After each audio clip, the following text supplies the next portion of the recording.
They said gray paved the way, chased the rain, release the pain, least you sane, getting paid, trend setting, brighter days, dope a rap, tight as set, high and deadly, I'm a fighter jet, journey. What's really good, ladies and gentlemen? OG Boricua Dandada, Muffins Martinez, Rob K, MLW Confusion. Listen, like, share, subscribe. I forgot to do that on the other ones. My apologies. If you're an MLW fan, y'all better start fucking with us and subscribe because we keep it real even when we don't want to, because we just did one where these two guys kind of Debbie downed me, and it's cool. It is what it is. They kept it 100. I can't complain about that. Second off, he's going to start doing some N.W.A stuff. So we're going to start transitioning to throwing a little more content out for you freaking crazies. So, gentlemen, two things that happened. Three things. Let me just correct myself. Three things. One, we found out Lance N.W.A is not dead. Good thing, because I'm a fan of that guy.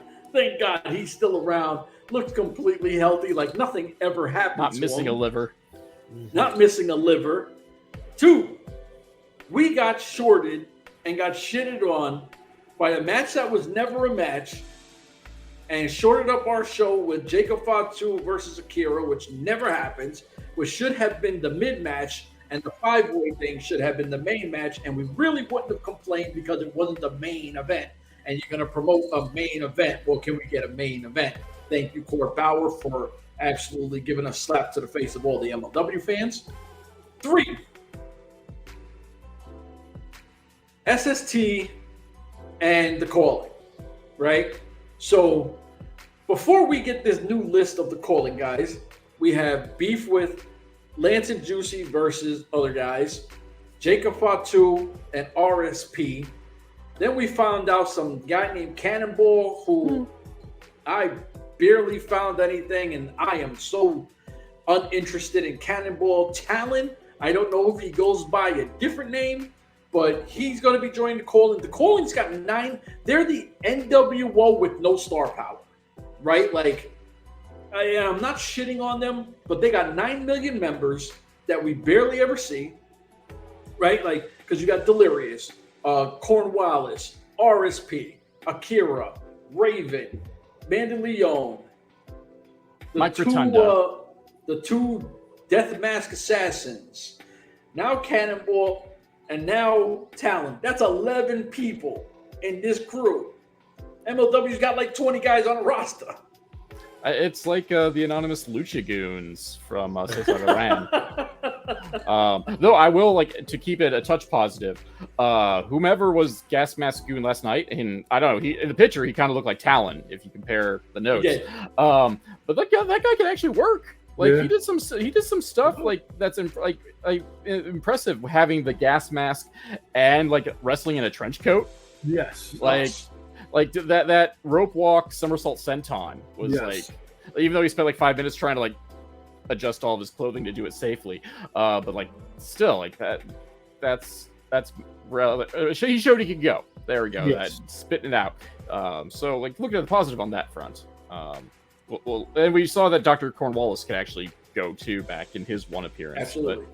But, yeah. And the second gear group won the match. That's your guy. That's your guy. Dr. Cornwallis. Cornwallis is if he's the same guy from Rochester, then yeah. Yeah.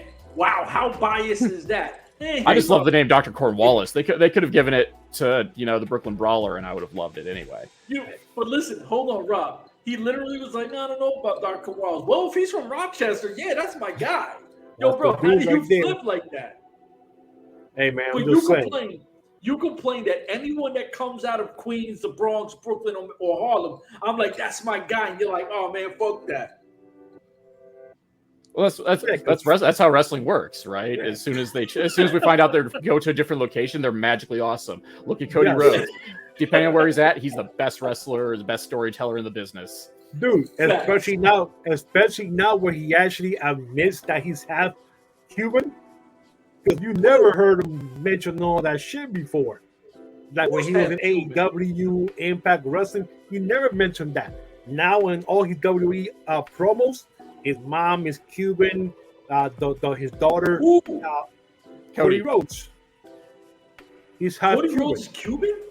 half Cuban. Yes, his mom, who was married to Dusty Rhodes, she's 100% Cuban. And he even said it that he was embarrassed growing up about it in school. And now he even said that he will never take that away from his daughter. Like his daughter is always with half of the family that speaks Spanish. So the daughter is speaking of the Spanish stuff right now from the half of the family now. So they now, grew up in the South, right? Well, I don't know where they grew up, but he's half Cuban though. Because if they grew up in the South, remember, like that 80s, 90s, Cuba was looked at real foul. Like, of course. So it's, you know what I'm saying? Especially in the South. Of course, yes. I say, well, and I mean, go into stereotypings about racism. Like, I believe Georgia's where they came from.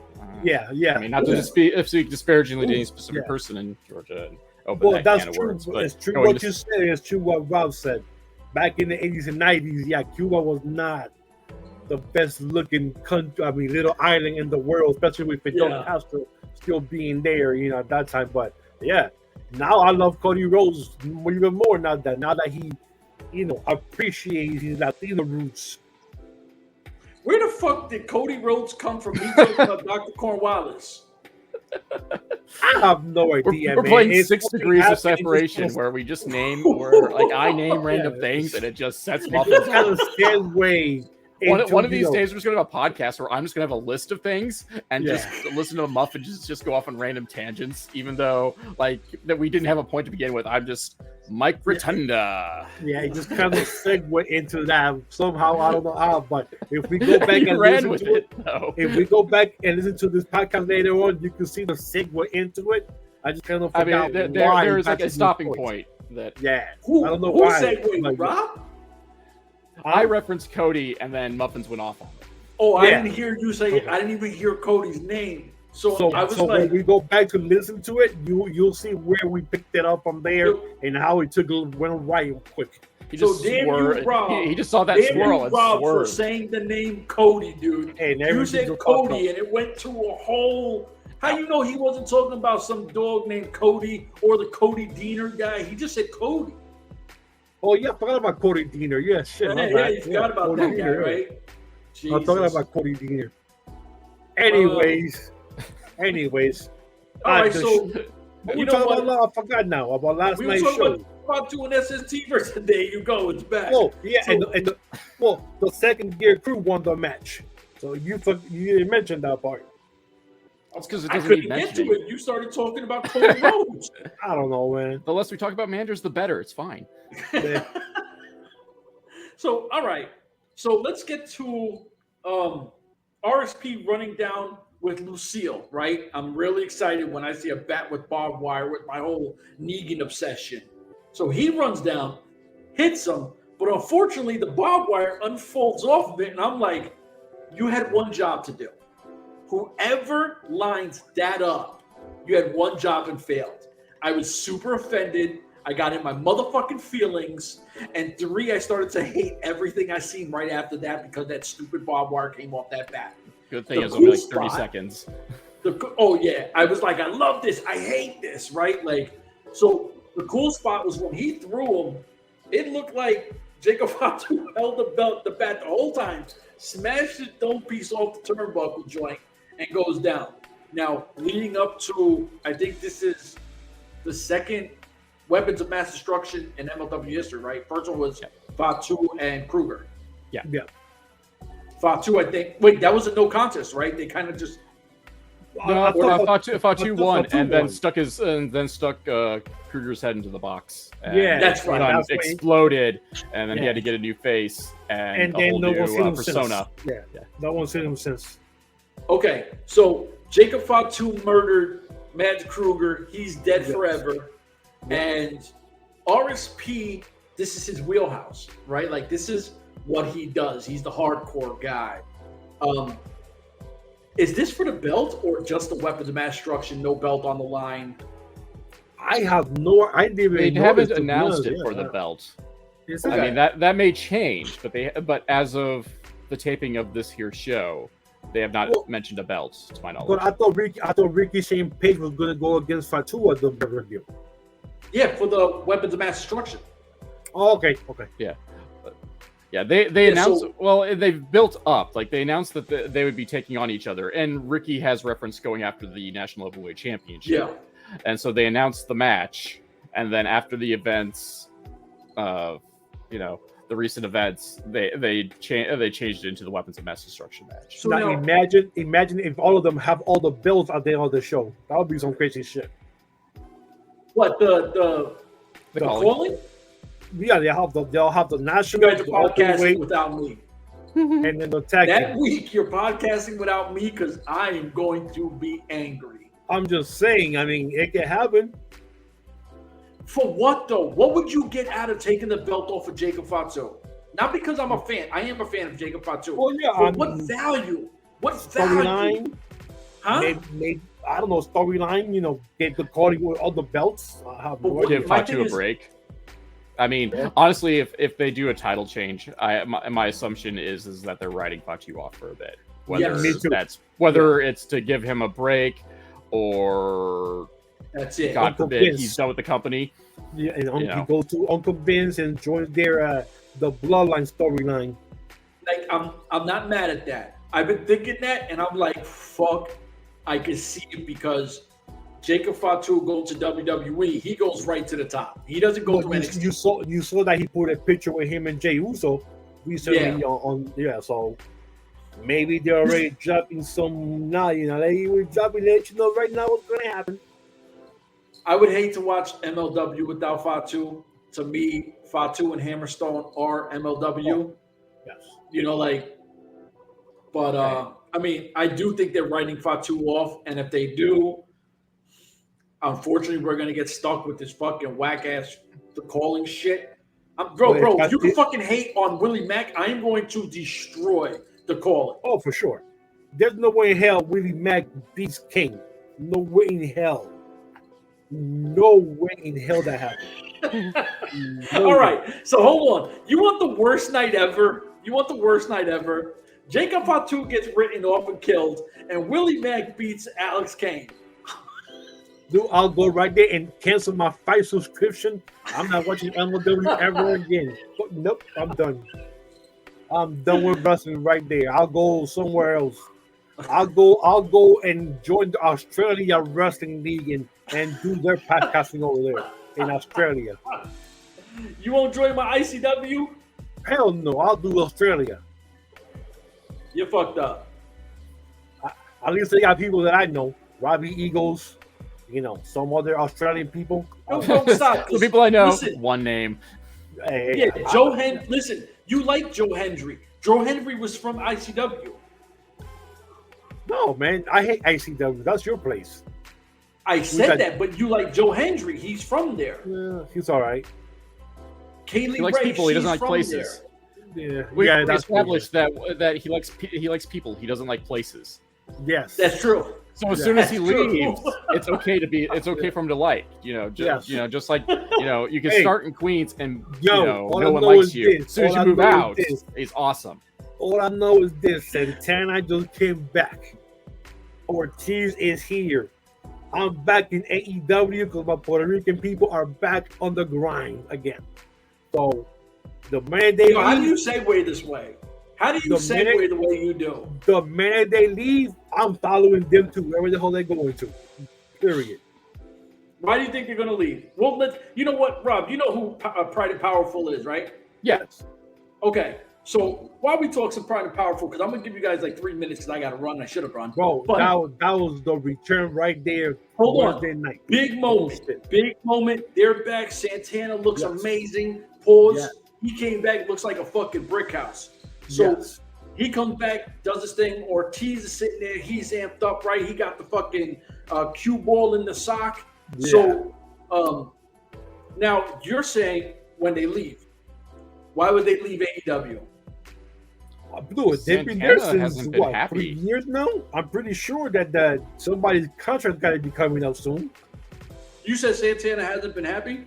Yeah, Santana, like right before he got injured last year, he was eyeballing a release.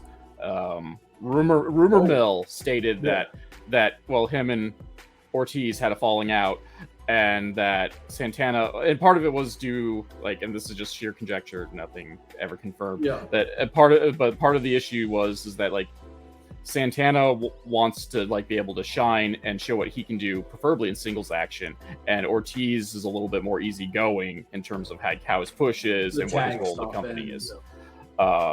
And so, but there's probably there's definitely more to it than that. But I know that Santana was eyeballing at one point leaving AEW, whether it was the contract expiring or the release. But now with the injury time off, I'm pretty sure they're going to tack that injury year back on his contract. Yeah.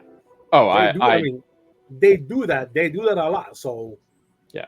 So and I don't expect them not to with him. But then again, Tony Khan's also been pretty good about allowing people to leave if they flat out say like, "I want to go. You can't talk me out of it." All right. So let's just say he's an honorable dude and he gives the year. He goes, You know what? Y'all blessed me. You took care of me when I was hurt. I'll do the year, right? Let's just say that. So when he leaves, I don't think he's at the age where WWE goes, yo, we want you, homie. You've done enough and we want you here. Maybe, I don't know. But Impact Wrestling is their home. Oh, they'll take them back like that. 1,000%.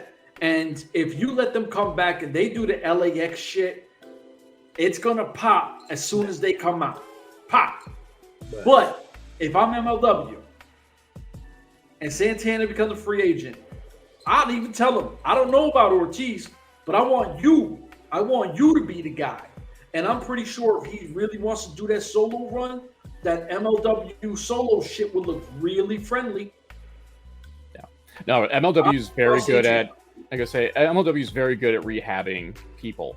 So, I mean, that's always a destination, I think, for any talent that is looking to, change. I don't want to say necessarily change their image, but to kind of remind people what they can do. I mean, that's where Karrion Kross keeps coming back to for one match, and then leaving again. No, but Rocket just hit the nail on the head.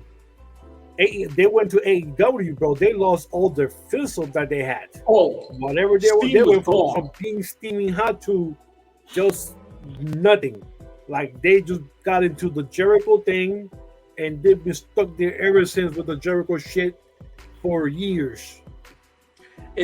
Nothing happened. They never picked up where they left off in Impact. It's like they just all their shine, everything just like got done in 3 years. Yeah. They have nothing on their name. I don't remember.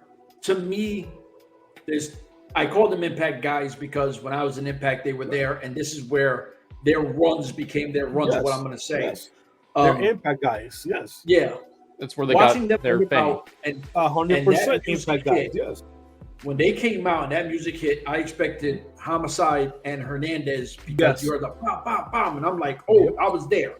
And they came out with what's his name? Conan. I'm like, oh shit, right? They annihilated. I mean, they destroyed Decay off the rip. That's the first thing they did. And they had a female. And they had a female with them. Diamante. Which was like, what the fuck is this? They go nuts. They're buzzed. And at this point, I'm working Universal. There's so many WWE fans there because it's Orlando, and you got the Performance Center. Yep. All these kids are like, oh yeah, I would love them to get those guys. WWE fans knew 5150 LAX, so I'm like, oh, these guys are buzzing crazy. They go to AEW, their buzz is dead. When EC3 was in WWE that last time, and he started that CYN shit, that buzz was nuts. He goes to Impact, never has a match, fucking weird. Goes to ROH and dies, right? He resurfaces in N.W.A. and he's just kind of going through the motions there. It's kind of like, it's a little bit of a wave, but these buzzes these guys get, if you make the wrong move, you could fucking kill your career. Like, They were Impact. They were hitting Germany. They were hitting Japan. They were hitting House of Glory. They were hitting every different country. Ortiz just put a picture with all of them together saying, this is the first time in 4 years we're going back to the UK. So right there, the last 3 years in AEW has been a total wash. Yeah. Yeah. And All right. and hold on, one more thing. Ortiz was scheduled for one match here in Canada this weekend coming up, and they pulled them out because they're going to send them as part of the BCC crew for the 5-on-5. Oh, So the Blackpool something? Yeah, Blackpool Yeah. Combat Club. So they pulled him from that main event here in Canada, a 7-year anniversary, to go to that. So right there, I knew that they were going to come back, as the 5-on-5. So that right there just kind of took his boss out from being a singles guy that he was going to go over here to go back to this bullshit again. Damn. Yeah. All right. Well, Right listen, up, baby. Right up. Listen, for myself, I got to come up with a name for that hat. I love the fucking hat. When you put the hat on, I like podcasting because that shit is fucking. I gotta say, this is an energy dome. Yes. A what? Energy dome. Energy dome? Energy. Like dome?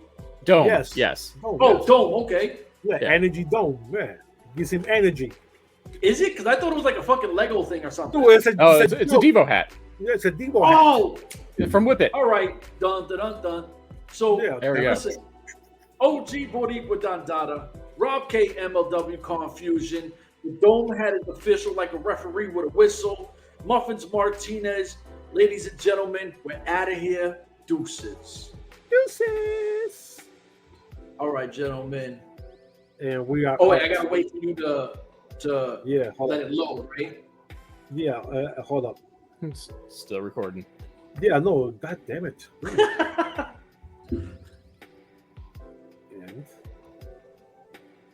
And